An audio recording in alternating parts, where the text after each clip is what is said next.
Մեղադրանքը որպես գործողություն կրկին քո ընտրությունն է։ Դու մեղադրանքի ժամանակ ծախսում ես շատ ու շատ բառեր, շատ ու շատ մտքեր, շատ ու շատ հույզեր։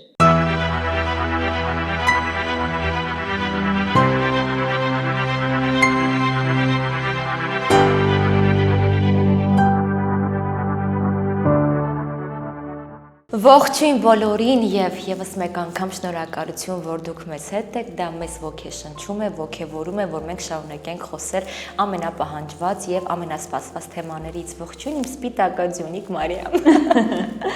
Քո մասինը շնորհակալ եմ։ Քո մասինը նույնպես գեղեցիկ խոսքերի արժանի, որովհետև քո մասինը արդեն որ երրորդ հանդիպումն է, որ մենք այստեղ միայն դրական աուրայով, միայն հաճախոսություններով եւ ջերմառատ խոսքերով լցնում ենք մարդկանց սրտերը։ Այդպիսին է հետադարձ կապը։ Մարդիկ ասում են, որ ձեր զրույցից ջերմանում ենք, քաղում ենք դրականը, գրականը, գրագետը եւ ամենալավը։ Ուստի մենք պարտավորված եկել ենք ասելու մարդիկ ջան, այսօր լիան նոր հարց ունի։ Այսօր նոր հարց եմ պատրաստել եւ ով կպատկերացներ, որ մի օր կմիացնես քո հեռախոսը եւ կտեսնես մի քննարկում, որը ասում է, որ այս ամեն ինչը խոսում ենք եւ քննարկում ենք քո մասին է։ Եվ այդ քո մասինը այսօր որոշել է քննարկել մի մարդու, ճակերտավոր օրինակ վերցնելը մի մարդու, ով որ միշտ մեղադրում է։ Մարդ, ով որ միշտ մեղադրում է։ Դուք ունեք այդպիսի ծանոթ, ով միշտ մեղադրում է։ Ես ունեմ։ Ես հիշեցի։ Կարծում եմ բոլորի կյանքում կա։ Սիրելի օպերատորներ ունեք։ Չէ, միզայլ լսվեց, բայց մշտապատրաստ Հայկը։ Այո, միշտ մեղադրող մարդիկ նրանք տիպաբանություն են, ովքեր են միշտ մեղադրում։ Մարդիկ, ովքեր չեն զբաղվում սեփական անձի ճանաչողությունը շատ եմ ասել քննարկել, դա միշտ ուժի մեջ է, բայց մարդիկ, ովքեր առողջ ինքնակնդատության շեմ չունեն, այսինքն նրանց շուրջ բոլորը մեղավոր են։ Մարդիկ, ովքեր որ իրենց կյանքի ճանապարհին չեն հանդիպում այնպիսի բարձունքների, որոնք որ պետք է նվաճել, որտեղ նրանք դա չեն նկատում։ Մեղադրելը այնպիսի արարք է եւ մտադրություն է, որը որ ծածկում է ամեն ինչ։ Այսինքն մենք զբաղվենք մեղադրելով եւ ամեն ինչ լավ, որտեղ կարևոր գործը արված է։ Ես մեղադրել եմ։ Սա կարևոր մի շեմ է, որ մարդ անում է կարևոր գործ ըստ իրեն։ Եթե նա մեղադրում է, որ երկիրը երկիր չէ, եթե նա մեղադրում է, որ ապրում է մի այնպիսի բակում, որտեղ բոլորը ֆիլմերում էլ հենց հիմա հայտնի հայկական ֆիլմեր հիշեցինք, այսինչ բակ է, որ մենք բոլորս ապրում ենք։ Եթե նա մեղադրում է տան անդամներին, որ դուք եք մեղավոր, որ ես կրթություն չստացա, ես երաժշտական չգնացի, ես էս չարեցի, ես այն չարեցի, անզեն աչքով երևում է ցածր ինքնագնահատական, անինքնավստահություն, դժվար կհիշենք երբենավերջին անգամ սեփական ուրախությունը ստեղծել, կերտել եւ տարածել, եւ ամենակարևորը մեղադրող մարդկանց մեջ, եթե կուզենայի առանձնացնել, այն է, որ բացակայում է նպատակը։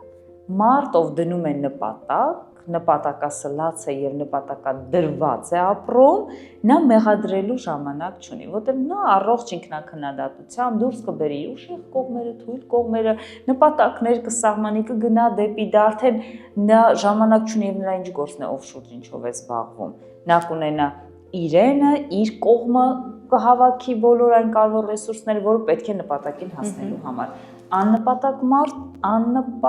մարդ, ով միշտ մեղադրում է։ Իսկ կարելի է նաև ընդունել այն փաստը, որ մեղադրում են հիմնականում այն մարդիկ, ովքեր վախենում են եւ խուսափում են մեղադրվելուց։ Մեղադրում են, քանի դեռ նրանց չեն մեղադրել։ Մեղադրում են, որ հանկարծ նրանք մեղավոր դուրս չգան։ Մեղադրում են, որ դիմացինը շատ արագ եւ առաջին ընդունի իր մեղքը եւ դրանով իրենց վրայից հանեն այդ մեղքի ծանր պարտականությունն ու պատասխանատվությունը։ Կարևոր դիտարկում է, շատ դիպուկ է եւ այո, ես շտապեմ այս արարքը անել, որպեսզի չհանդիպեմ այդ արարքին։ Շատ հանդիպող բանաձև է բնության մեջ, մարդկանց կյանքում եւ այստեղ առերեսումը եսի կարևոր գործիք է, որը կօգնի մարդուն, որպեսզի ինքը այդ անօգուտ գործողությունը դադարի անել։ Եթե ես պետք է հանդիպեմ մեղադրանքի, ապա իմ դեպքում դա կոչվում է ես գալիս եմ եւ խնդրում եմ Լիային, ինչպես ամեն հանդիպումից հետո եմ անում, Լիա, խնդրում ինձ տուր հետադարձ կապ։ Ինչպիսին էր խոսքս, ինչպիսի թերություններ ունեի, ինչ ավելի լավ կարող էի ձևակերպել, որ թեման կարող ենք ավելի լավ շոշափել, այսինքն մենք առողջ քննարկման արդյունքում ձեռք ենք բերում հետադարձ կապ ավելի լավը դառնալու, ավելի հղկելու, ավելի ինքնակատարելագործվելու։ Եթե ես վախենամ, որ Լիայից կխնդրեմ հետադարձ կապ, ու նա ինձ կասի, որ Մարիամ, այս բառը սխալ ասեցիր, սա այնպես չէր, նա այնպես չէր, ապա ես դրանից խուսափելով կասեմ Լիա, գիտես, դու քեզ շատ լավ չպահեցիր եւ այս բառը սխալ ասեցիր։ Քո հարցադրումները տեղին չէին, թեմատիկ չէին, պրոֆեսիոնալ չէին եւ հակադրում էին իմ հոգեբանական մեթոդների մեր հարաբերությունների լավագույն օրինակը ո՞րն է Լիա, որ մենք ամեն հաղորդումից հետո առողջ խոսում ենք եւ ավելի լավը դարձնում, չէ՞, շտկումներ անում։ Ես ուզում եմ այս բառը օգտագործել, հաղորդում չէ, հանդիպում։ Այո, մեր հանդիպումները ես շատ եմ սիրում մեր հանդիպումներ, այնքան շատ, որ արդեն դառնում է հաղորդում։ Ես կասեի դառնում է առօրյա եւ ես չեմ կարող չհիշել քո փոքրիկ տեղային, որին դեռ կանդրադառնամ, չէ՞ պետք է ասեմ։ Սիրելի հեռուստադիտողներ, մենք այստեղ ունենում ենք հետաքրքիր քննարկումներ, աշխատանքային process է գնում եւ մեզ է այցելում Մարիամի փոքրիկ տղան, Մոնթե նայում է բոլորին, տեխնիկա, օպերատորներ եւ մենք ձիգ նստած մամա Բա դասեր ես այդ մամա բա դասերից տակ այնքան բան եմ հասկանում։ Եվ այո, Մոնթեն եկավ, նա պահանջատեր է, իր ասելիքը ասեց եւ գնաց։ Բայց եթե տեսար, նա մեղադրեց քեզ։ Այո, նա մեղադրեց, պահանջեց։ Կմեղադրի տանը արդեն։ Կասի իմ ժամը դասերի անցավ, ես պետք է սա անեմ, նա անեմ, ես պետք է սա հասցնեմ, դե բայց ես կասեմ, որ մենք շատ կարևոր եւ հանրօգուտ գործով էինք զբաղված եւ մյուս բալիկներին էինք փորձում օգնել եւ մյուս մայրիկներին ու հայրիկներին էինք այստեղ հրավիրել, հուսով եմ ինձ կհասկանա եւ մեղադրանքը կդառնա փող հասկացողություն, այո։ Do you know what the definition of insanity is? No! Do you? Yes, it's the inability to relate to another human being. It's the inability to love.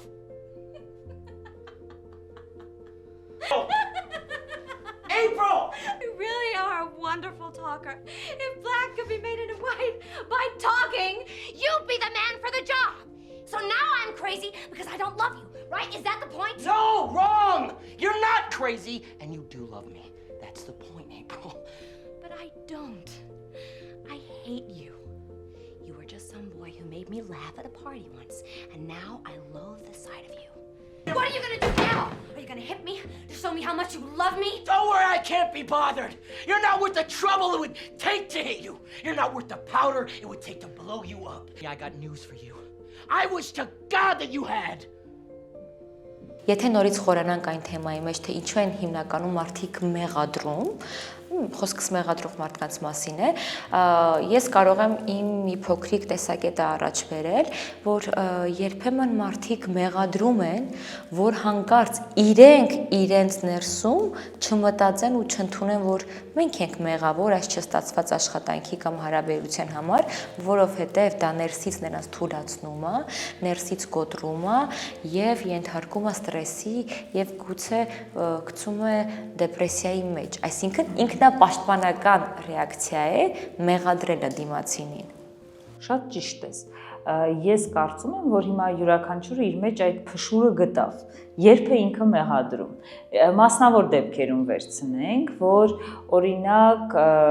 ամուսինը գալիս է սկսում է մեղադրել կնոջը։ Դու սա չես արել, նա չես արել, չես արդյունքել, չես եփել, չես տարել, չես բերել, չես թափել եւ այլն։ Մեկ այլ կողմից չես եփել, չես թափել, չես արդյունքել, կարելի է, չէ՞, փոխադարձաբար կիսել այդ հոգսը։ Ես կարծում հիմա շատերը էլի գործը կբաժանեն կնոջ գործ, տղամարդու գործ եւ այլն, բայց կանայք շատ ավելի հաճախ մեծ հաճույքով տղամարդու գործը կիսում են, գնում են աշխատելու, շատ ծանր գործեր նույնպես սկսում են անել առանց հաճախ մեղադրելու, քան որ դու ես ստանում մեղադրանքը որպես կին։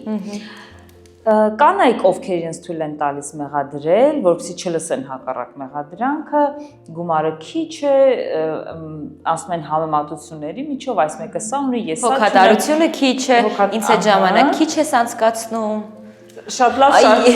Ես ընտանեկան փորձ դեռ չունեմ, բայց արդեն հասցրել եմ հասկանալ, թե ինչ ընտանեկան խնդիրներ եւ մեղադրանքներ կարող են շոշափել։ Այդ փորձը նաև այն լավագույն փորձը քեզ կտա, ինչը չի կարելի անել։ Եվ չշարունակի այն ինչը որ տարածված է։ Գանք երեխա ծնող հարաբերություններին։ Երեխան, ասում եմ շատ հաճախ երեխաները մեծանում են դատավորներ։ Մեծանում են եւ սկսում են մեղադրել, ինչը չի եղել, ինչն է շատ եղել, ինչն է քիչ եղել։ 3 անգամ ես համբուրել 2-ի փոխարեն, 2 անգամ չես գրկել 3-ի փոխարեն եւ այլն։ Ծնողը երբ է սկսում մի քիչ ավելի ուշ տարիքում մեղադրել երեխային, ես քո համար արեցի, դու իմ համար քիչ արեցիր, այսպես։ Մեծ հաշվով, որպես անգամ ինքնապաշտպանական գործողություններ, մեղադրանքը անօգուտ արարք է։ Սիրելի հետևորդների, թե որևէ մեկը իրեն թույլ է տվել մեղադրանք եւ հասել է արդյունքի, տեղյակ պահեք։ Ես չեմ տեսել մեղադրելով մարդը հասնի արդյունքի։ Մեղադրելով միայն ստեղծում ենք անառողջ մթնոլորտ, վատ հարաբերություններ, կորում է։ Մեղադրելուց հետո ինչ որ մի բան կորում է։ Էներգիա, տրամադրություն, հարաբերություններ, իհարկե այս ամենը կարելի է ել ավելի խորքային մեկնաբանել, ուղղակի եթերը չծանրացնելու համար, հարաբերությունների դաշտում եմ ուզում մեկնաբանել, բայց չէ մի փոքր խորք ուզեցի գնամ, Լավ, գնամ։ որովհետև իրականում նաև մենք եթե վերցնենք հատկապես մեղադրող մարդիկ, եթե իրենց մեջ գտնեն, լավ հարց կլինի, թե որ պահին են սովորել մեղադրելը։ Եթե մենք այստեղ հոգեկրթության սահմաններում սովորեցնում ենք ինչու չմեղադրել եւ բացատրում ենք, որ դա օգուտ չունի, շատ ավելի օգտակար գործ է, որ մարդը իր համար ֆիքսի ումից է սովորել մեղադրել, որ պահին է սովորել մեղադրել, որովհետեւ նաև կարող եք հասկանալ, որ դա ձերը չէ, դուք դա սովորել եք։ Եվ ինչ է տալիս քեզ մեղադրելը։ Ես այսպիսի մի հարցում եմ ստացել իմ հետևորդներից եւ այդ օրինակը այդ հարցումը այնքան հարազատ էր, որ ես էլ փորձեցի իմ անցյալի փորձառությունների մեջ փնտրել նմանատիպ ունեցող պատմություն կամ դեպք։ Երբեմն լինում են զույգերի մեջ բաժանություններ, որ զույգերից մեկը փորձում է վերադառնալ մեղադրանքի միջոցով։ Քայլեր է անում առաջին հերթին մեղադրելով դիմացինին, որից հետո բացում է արդեն դիսկուրսիան, քննարկումը, հետո զույգերից մեկը ում անդադ մեղադրում են, կուլ է գնում մեղադրանքներին, ընդունում է, հարմարվում է, հարաբերությունը վերականգնվում է, շարունակում է, բայց շարունակում է այնպես, ինչպես որ թելադրում է մեղադրող կողմը արդեն։ Մարդիկ, ովքեր սիրում են վերադառնալ մեղադրելով, քայլեր անել մեղադրելով։ Կարծում եմ աշխատող տարբերակ է, մանիպուլյացիա է, այո, որովհետև ոչ մեկ դեռ պաշտպանված չէ մեղադրանքի արդյունքում իր արարքը փոխելուց։ Ես քրեական ոլորտը հենց հիմա վերհիշեցի, որտեղ ունենք մեղադրական եզրակացություն, այսինքն ինքը մի ամբողջ փաստարկների համակարգով է կառուցվում, որը որ սկսում է հակասել պաշտպանական կողմին, հա, մեղադրում է։ Շատ հաճախ մեղադրական եզրակացության արդյունքում ես տեսնում եմ, որ մարդը, ով միգուցե սրանից մի ամիս առաջ միջև մեղադրանքի այս շղթան իրեն անմեղ էր ճանաչում, սկսում է մեղադրանքի տակ ճնշվել, եւ նույնիսկ կարող է իր պաշտպանին հարցնել, ես այսպես որպես կողքի դիտող եմ օրինակը բերում, որ իսկ միգուցե կարող է պետք է ես այսպես ասեմ, այնպես ասեմ, դա իրականությանը չի համապատասխան, բայց այդ մեղադրանքից մարդը կարող է իր սեփական ճշմարիտ կարծիքը փոխել։ Ինչու սա հիշեցի, որովհետև ձեր ասած կենցաղային օրինակի մեջ դա էր։ Մեղադրանքը այնքան սուր անկյուններ ունի, որի ճնշման տակ, եթե մարդը զգայուն է եւ նրա պաշտպանական մեխանիզմները ուժեղ չեն, գնա ընդառաջ մեղադրանքի եւ նրա մոտ տեղ ունենան ներքին փոփոխություններ, ընդհանուր միջև փոխի սեփական կարծիքը, որը թույլ տալ չի խրախուսվում։ Իսկ արդյոք կարող ենք ասել, որ մեղադրելը, մեղադրանքը, մեղադրելու process-ը ուղեկցվում է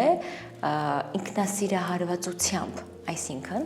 այդ ինքնասիրահարվածության զգացողությունը այնքան բարձր է, որ նա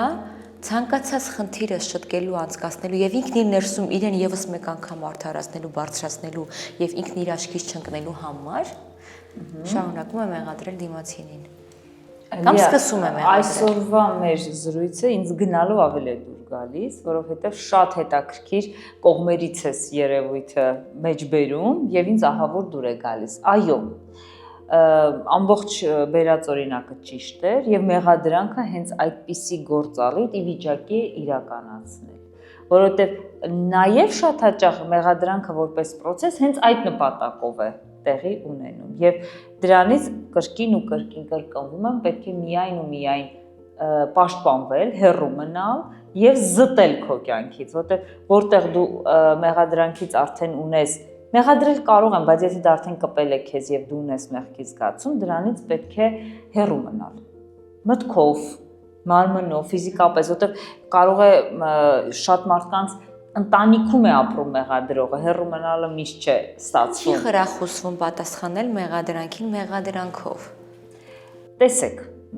իրականում ես միշտ հակառակն եմ տեսել իմ կաբինետում, երբ մեկը մյուսին մեղադրում են։ Ծնողը ասում է դու ես մեղավոր, երեխան ասում է չէ դու ես մեղավոր, ամուսինը ասում է դու ես մեղավոր, կինը ասում է եւ ապարդյուն է այդ անverջ մեղադրանքների շղթա։ Չեմ անդրադարձես հարսկեսուր հարաբերություններին եւ այս բոլոր կոմբինացիաներին, այսինքն մեղադրանքը ամեն ուր է եւ ինքը վեր է ածում կոնֆլիկտի, երբ որ ինքը ստանում է նույնատիպ պատասխան։ Ես իմ հարցազրույցներից մեկում խրախուսել եմ կոնֆլիկտի կանխարգելման լավագույն միջոցը դրան պատասխան չտալն է, այսինքն չբորբոքելն է եւ շախմատի օրենքով մեկ քայլ ետ գնալն է։ Թող կռվի, այսինքն թող մեղադրի։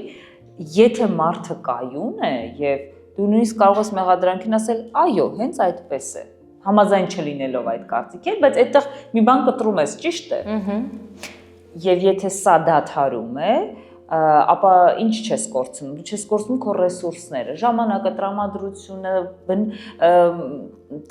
օրվա ընդհանուր այդ տրամադրվածությունը, մի խոսքով ռեսուրսների մի ամբողջ համակարգ խնայում ես։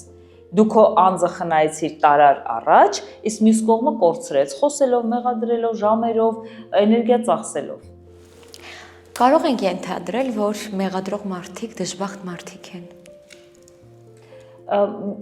Ոչ այդքան, ինչքան որ կասեի օրինակ ատելության խոսք տարածողների դեպքում, այնտեղ 100-ից 100%։ Խոսքը զգնում է այն մարդկանց մասին, ովքեր ամեն ինչի մեջ մեղքի բաժին են փորձում փնտրել։ Բախտս է մեղավոր, կյանքս է մեղավոր։ Այս դեպքում հարազատներս են մեղավոր, ընտանիքս է մեղավոր, երեխաս է մեղավոր, գործընկերներս են մեղավոր։ Իմ կյանքը չստացված է, որովհետև իմ անձնականը չստացված է, որովհետև իմ կարիերան չհաջողվեց, որովհետև ես նվիրվեցի, ես արեցի, բայց պատասխանը ոչինչ չստացա։ Ես կարծում եմ, այդ դեպքում մեղադրանք շռայլող մարդիկ ներքուստ չեն ընդունում, որ երջանիկ են եւ ինքնաբավ են կյանքում։ Դե դա ակնհայտ ճշմարտություն է այս բոլոր դեպքերի համար։ Պարզապես այստեղ դժբախտ զգացողությունը, այդ ինքնաբավ չլինել, ինքը հետևանքն է, բայց պատճառները լրիվ ուրիշ տեղ են։ Պատճառները սեփական անձը չճանաչելն է եւ այդ չճանաչելուց ճիշտ գործողություններ չկատարելն է։ Այստեղ ստոպ է լինում, մարդը անցնում է սխալ ճանապարհով, այսինքն պետք է գնալ աճ, գնում է ձախ, այսինքն դեպի մեղադրանք։ Եթե գնալ աճ, կսկսեր զարգացնել իր բոլոր հնարավորությունը։ Կամ ես միշտ առաջարկում եմ նաև միջին տարբերակը, որ եթե դեռ չես կողնորոշվում զիջել, թե մեղադրել, թե կառուցողական գնալ, ուղղակի կանգնիր մի պահ։ Կանգնիր ու լռիր։ Լռիր այնքան, մինչև գրքերը կհանդարտվեն, մինչև բորբոքումները կսառեն, մինչև էմոցիաները կհանդարտվեն, եւ այն ժամանակ, երբ կզգաս, որ քեզ կառավարում է ոչ թե զգացողությունը, քեզ կառավարում է ոչ թե գիրքը, ոչ թե ջղայնությունը, այլ դու ինքնական պատրաստ ես գնալ կառուցողական եւ առողջ քննարկման։ Լռությունը այստեղ փրկում է հարաբերությունը, լռությունը այստեղ փրկում է քո ինքնազգացողությունը, քո մարդկային որակավորումը, որ դու հետո ինքդ քեզանից չամաչես կամ դու չկորցնես այն մարդուն, որ քեզ համար թանկ է։ Շատ ճիշտ է եւ երևի վերջի համար, ամփոփման համար նշենք, որ մեղադրանքը որպես գործողություն կրկին քո ընտրությունն է։ Դու մեղադրանքի ժամանակ ծախսում ես շատ ու շատ բառեր, շատ ու շատ մտքեր, շատ ու շատ հույզեր։ Համախմբելով այս կոմբինացիան դու կարող ես այդ մտքերը, այդ հույզերը, այդ բառերը ծախսել ինքնազարգացման ուղղությամբ։ Այսինքն, ես կարող եմ, ինչու եմ մեղադրում։ Ինձ մոտ կստացվի, ինչու եմ մեղադրում։ Ես էլ կունենամ, ինչու եմ մեղադրում։ Չի ստացվել, դա իմ փորձն է։ Հաջորդ քայլի ժամանակ կլինեմ ավելի ուշադիր, փոխարենը մեղադրելու։ Այս կոմբինացիայով մարդիկ եթե առաջնորդվեն, մեզ կլինեն միայն շնորհակալ։ Այո, ես էլ եմ շնորհակալ ճիշտ նկատառումների համար եւ ինչպես միշտ սիրում եմ մի փոքրիկ վերջաբան անել, լինում են դեպքեր, այո, որ սխալը տեսնում ենք դիմացինի կամ ինչ-որ իրավիճակների մեջ, բայց եթե ուզում ենք, որ այդ իրավիճակը կամ այդ մարդը ի օգուտ մեզ լինի, կամ մեր կյանքից չբացակայի, կամ ձեր հարաբերությունները փրկվեն, մեղադրելու փոխարեն կարելի է նրան օգնել, որ նա հասկանա, կարելի է նրան օգնել, որ նա ընդունի, կարելի է նրան օգնել, որ նա քայլ անի դեպի ընդառաջ քեզ եւ քո պատկերացումներին ու քո մտորումներին, այնպես որ ոչ միայն կարելի է մեղադրել, այլ կարելի է նաեւ օգնել։ Հրաշալի։ Շնորհակալ եմ։ Կհանդիպենք հաջորդ հանդիպմանը։ Ունեմ նոր թեմա։ Չէի կասկածում։ Գնացինք։ Խնդրում եմ։